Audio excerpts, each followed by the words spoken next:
Če želite ustaviti Vladimirja Putina, potrebujete jedrsko orožje. To je lekcija, ki jo boste pogosto slišali v zvezi z vojno v Ukrajini. Toda za vzhodno Evropo se to takoj zdi zaskrbljujoče. Ob vse večjem čezatlantskem razkolu mnogi postavljajo pod vprašaj uporabnost ogromnih ameriških zalog. Tako se začne trenutna spletka. Namenoma si Francija prizadeva ne le razširiti svoj jedrski dežnik bolj proti vzhodu, temveč tudi povečati svoje število jedrskih konic. Le nekaj vprašanj. Bo delovalo? In ali bo naredil kaj, česar podoben ameriški sistem ne zmore? No, ja, morda bo delovalo. In morda bo bolj obstojno kot ameriški sistem. A večji odvračilni učinek bo pravzaprav izhajal iz tega, kako jedrsko deljenje omogoča Poljski, da ima boljše konvencionalne sile. Ja, spet gledamo na še eno zmago za kolektivno varnost. Torej, v današnjem videu bomo začeli s pregledom tega, kaj Francija dejansko poskuša doseči s svojim novim jedrskim sistemom. Nato bom naredil premor, da razpravljam o tem, kako je bil ta izid popolnoma predvidljiv že pred meseci. Nato bomo zamenjali temo in primerjali francoski napor z obstoječim ameriškim sistemom v Evropi. Na koncu bomo raziskali verodostojnost ameriškega sistema na dolgi rok. Začnimo pa naš glavni pogovor s tem, kaj počne Francija. Pravzaprav izvor novega načrta sega več kot leto nazaj, do objave iz marca 2025, ko je Macron želel odpreti razpravo o razširitvi francoskega jedrskega dežnika na vzhodne dele Evrope. To je bilo nedvomno odgovor na nov Trumpov ukaz.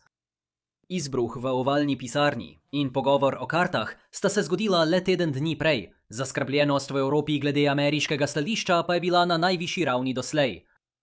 Francija ni bila edina, ki se je spraševala o transatlantski zavezanosti Bele hiše. Jedrska karta ni bila presenetljiv odziv Francije. Pravzaprav je to vgrajeno v sam razlog, zakaj ima država sploh jedrsko orožje. Že v času Eisenhowerjeve administracije je Francija preizkusila svoje prvo jedrsko orožje, saj jo je skrbelo, da Združene države ne bi bile pripravljene žrtvovati New Yorka, da bi rešile Pariz. Imejte v mislih, da je bilo to v času predsedovanja moža, ki je poveljeval izkrcanju v Normandiji za osvoboditev Francije. Dovolj je reči, da je de Gaulle vedno izjemno skrbel za verodostojnost zavezništva. Velika razlika med takrat in zdaj je, kako veliko bolj oddaljena je grožnja. Med hladna vojna je bila Francija le za zahodno Nemčijo oddaljena od železne zavese. Zdaj moraš prepotovati nekdanjo vzhodno Nemčijo, nato Poljsko in nato neko kombinacijo baltskih držav ali Belorusije, da prideš do Rusije. Oprosti, Kaliningrad, ampak ti v tej igri ne sodeluješ. Da bi bila katerakoli obljuba o uporabi jedrskega orožja za obrambo vzhodnih zaveznikov verodostojna, bo morala Francija premakniti svoje razmestitev svojih jedrskih sil v to smer. No, če preskočimo eno leto naprej, do marca 2026, smo začeli dobivati predstavo o tem, kako bo to videti. Francija resnično načrtuje, da bo jedrsko orožje premaknila bolj proti vzhodu in drugam. Partnerji v programu so doslej Nemčija, Poljska, Nizozemska, Belgija, Grčija, Švedska in Danska. To bo zahtevalo znatne naložbe Francije, ne le za namestitev jedrskih sil na katerikoli od teh lokacij, ampak tudi za razvoj samega programa. Francija ima le okoli 300 jedrskih orožij, kar je drobiž v primerjavi z Rusijinimi 4400 in Združenih držav 3700. Posledično bo morala Francija proizvesti več bojnih glav. Ko že govorimo o jedrskih možnostih, je današnji video sponzoriran strani Incogni. Če vam ni všeč ideja, da so vaši osebni podatki prosto dostopni na internetu in čakajo, da jih zlorabijo zlonamerni posamezniki, potem je Incogni pravo orodje za vas. In čeprav Incogni tehnično ni 10. jedrska sila na svetu, imajo vseeno figurativna kladiva, da odstranijo vaš domači naslov, zgodovino zaposlitve in celo politično pripadnost spletnih strani in registrov posrednikov podatkov. Kar bi sicer lahko privedlo do tega, da bi nekdo vzel lažna posojila na vaše ime, ali pa bi vas zalezovalci sledili. Poleg tega imajo funkcijo prilagojenega odstranjevanja, če želite nekaj bolj natančnega kot atomska bomba. Zato si povrnite svoje osebne podatke tako, da obiščete incogni.com, poševnica William Spaniel. Uporabite kodo za popust William Spaniel, Vse skupaj kot ena beseda, da dobite 60% popusta na letni paket. Kar znaša le 0,00000000166% tega, koliko so Združene države porabile za raziskave, razvoj, testiranje in proizvodnjo svojega programa jedrskega orožja med hladno vojno. Kar dober pasal. In še enkrat hvala Incogniju za sponzorstvo današnjega videa. Zdaj bi se rad tukaj ustavil in razpravljal o pomembni točki glede mednarodnih odnosov, oziroma se malo pohvalil. Pogosta tema na tem kanalu je, kako je velika večina zanimivih geopolitičnih vprašanj neodgovorljivih. Bilo bi super, če bi vam lahko samozavestno povedal, kako se bo končala vojna v Ukrajini, vendar bi zato moral poznati informacije, ki so znane le v Kremlju, in ločen nabor informacij, ki so znane le v Kijevu. Če lahko države skrivajo skrivnosti pred drugimi državami, potem je tip, ki ves dan sedi za tipkovnico, nemočen. Kljub temu je ena izmed pomembnih nadgradenj za nekoga, ki rad spremlja geopolitiko, spoznanje, da je v redu, če ne veš vsega. In pravzaprav je bolj zanimivo poskušati razumeti strateške spodbude glede na to negotovost, kot pa delati pretirano samozavestne napovedi. Kljub temu pa so trenutki, ko so mednarodni dogodki povsem predvidljivi. In to je eden takih primerov. Če razumete ekonomijo, ki stoji za NATO-om, potem nič v zvezi s tem, da bi Poljska gradila jedrsko orožje, nima smisla. Francija in Združeno kraljestvo, tako kot vsaka druga jedrska sila, ne bi bila navdušena, če bi se klubu pridružila še ena država, tudi če je ta država zavezniška partnerica. Medtem pa nimam pojma, kje bi Poljska našla proračun za jedrski orožarski program. Zavedno moramo opustiti predstavo, da so jedrsko orožje tako dostopne kot internetna zasebnost. Niso. Varšava bi morala korenito preoblikovati svoj proračun, da bi našla rešitev. To preprosto ni praktično, saj Poljska že zdaj porabi skoraj 5% svojega BDP, da zagotovi najmočnejšo pehoto v Evropi. In kako natanko bi to jedrsko orožje preprečilo Rusiji, da napade Slovaško? Še bolje, kako bi poljsko jedrsko orožje preprečilo Rusiji, da napade Narvo? Pa recimo, kako bi estonsko jedrsko orožje preprečilo Rusiji, da napade Narvo? Mislim, seveda, lahko bi si izmislili neko zgodbo, kjer jedrsko orožje opravi svoje. Ampak laična javnost ima pogosto tendenco, da jedrsko orožje obravnava kot čarobno rešitev za vse, kar pa vsekakor niso. In če vam to ni jasno, vprašajte Indijo, kako dobro je ta teorija delovala zanjo. Nasprotno pa je zelo enostavno razložiti, kako bi dodatnih 20 milijard dolarjev, porabljenih za obrambo meja, preprečilo rusko invazijo. To dobesedno fizično ustavi Rusijo pred invazijo. Seveda pa se tukaj to ne dogaja.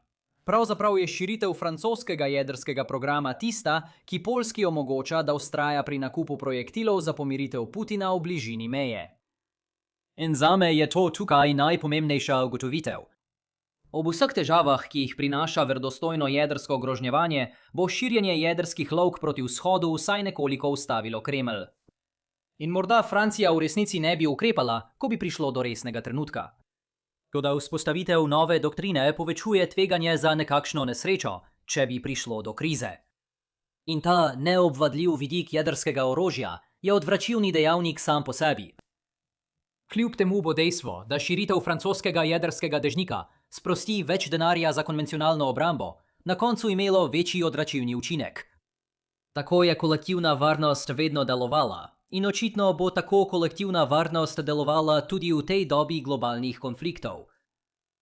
Nadalje bi morali nekoliko podrobneje raziskati, kaj Francija tukaj dejansko počne, kar je najbolje razumeti, če to primerjamo z obstoječim programom skupne uporabe jedrskega orožja, ki ga vodi Združene države Amerike. In ta pogovor nam daje pomembno ozadje za razpravo o verodostojnosti, ki jo bomo imeli v nadaljevanju. Za začetek, udeleženci niso enaki. Združene države sodelujejo z Nemčijo, Italijo, Belgijo, Nizozemsko in Turčijo. Drugič, Francija ohranja tako odločitev o uporabi jedrskega orožja, kot tudi dejansko izstrelitev. V nasprotju s tem je ameriška ureditev nenavadna. Jedrsko orožje, ki je trenutno nameščeno v partnerskih državah, ostaja pod nadzorom Združenih držav Amerike. Vendar pa zavezniki ZDA upravljajo z letali, ki so sposobna nositi tako konvencionalno kot jedrsko orožje, kar pomeni, da bi predsednik lahko odobril namestitev ameriškega jedrskega orožja na ta letala. V tem trenutku bi lahko končna odločitev in izstrelitev padli v roke zaveznikov.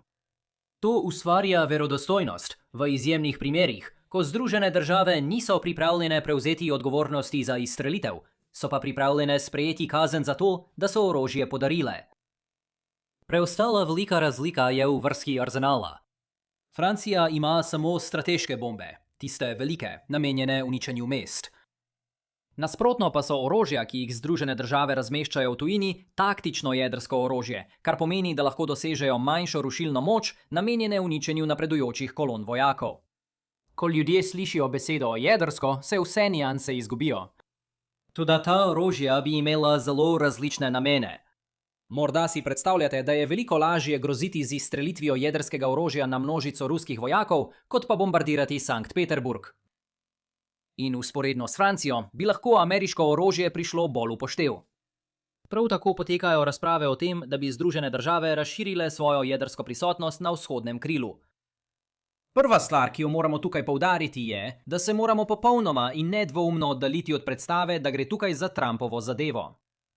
Prvič, verjetnost, da bi bile ameriške jedrske orožje pomembne od zdaj do januarja 2029, je majhna.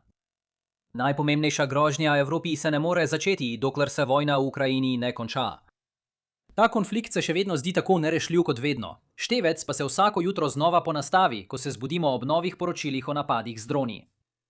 Zato je bolje razmišljati o tem, da Trump postavlja infrastrukturo, ki jo bodo podedovali prihodnji predsedniki, in se tako manj spraševati, ali bi Trump dejansko uporabil jedrsko orožje, ter bolj o tem, ali ga bodo njegovi nasledniki. Druga stvar, o kateri moramo spremeniti razpravo, so popravki varnostne politike po Trumpu. Obstajata dve pogosti predstavi o tem, kaj se tukaj dogaja, ki napačno razumeta politiko in geopolitično strategijo v ozadju. Ena od njih je, da so bile Trumpove grožnje o odmiku od NATO namenjene temu, da bi Evropa skupaj z Združenimi državami povečala izdatke. Zato lahko v nekaterih spletnih komentarjih opazite jezo, ker Združene države umikajo sredstva iz Evrope, kljub povečanim zavezam partnerjev v NATO. To nikoli ni bilo bistvo tega. Celoten namen povečanja evropske obrambne porabe je bil, da Evropa prevzame glavno odgovornost za svojo varnost. S tem bi imele Združene države več sredstev na voljo za druge regije, predvsem za Indo-Pacifik. Če bi Združene države izenačile vse, kar proizvede Evropa, potem ne bi ostalo ničesar, kar bi lahko poslali drugam.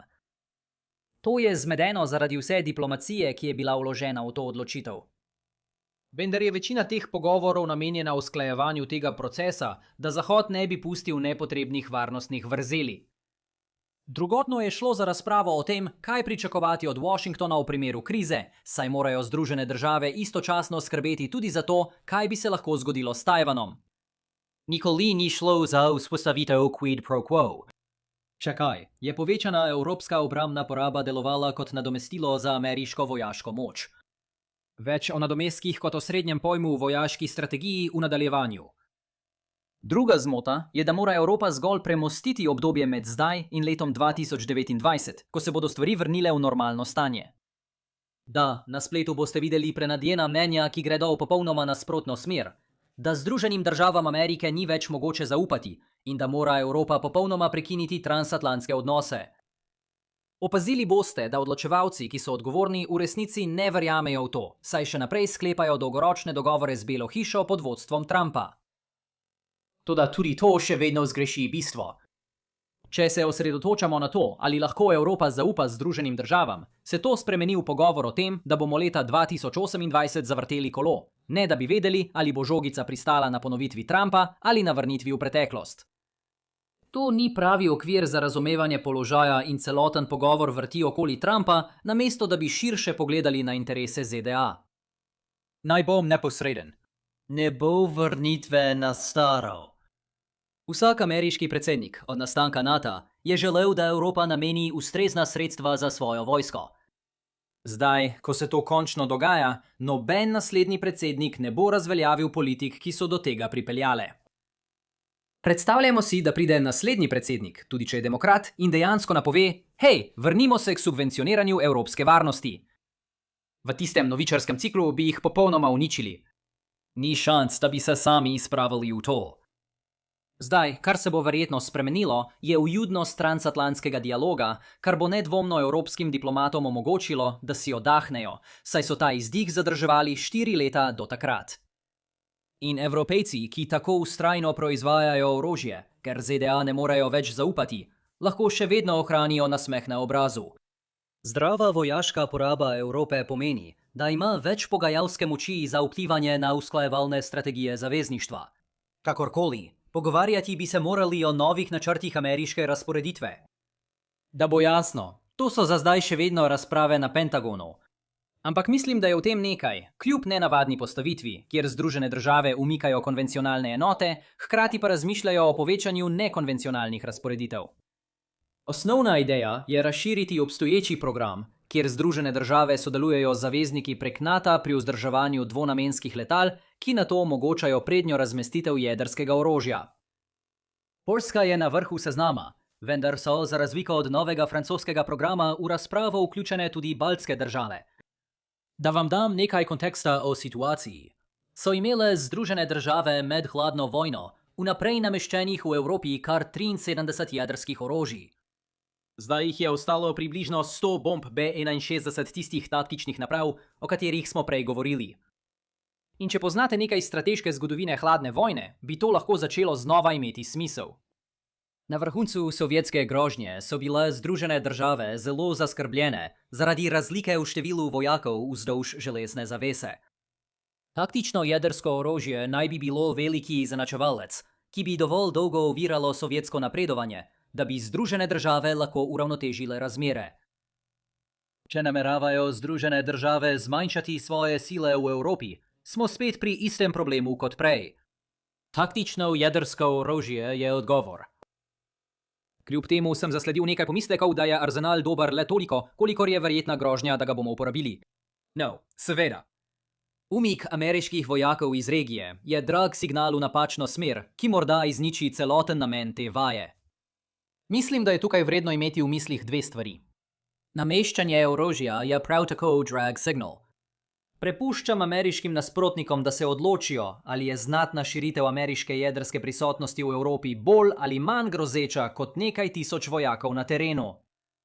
Druga točka je, ali so vojaki na terenu in taktično jedrsko orožje strateški komplementi ali strateški substituti.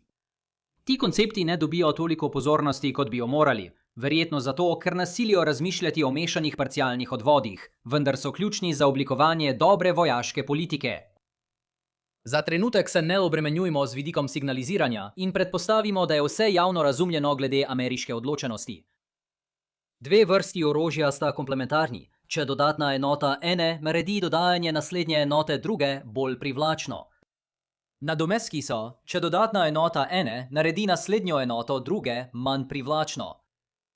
Če se vrnemo v čas hladne vojne, so Združene države Amerike obravnavale vojake in jedrsko orožje kot nadomestke.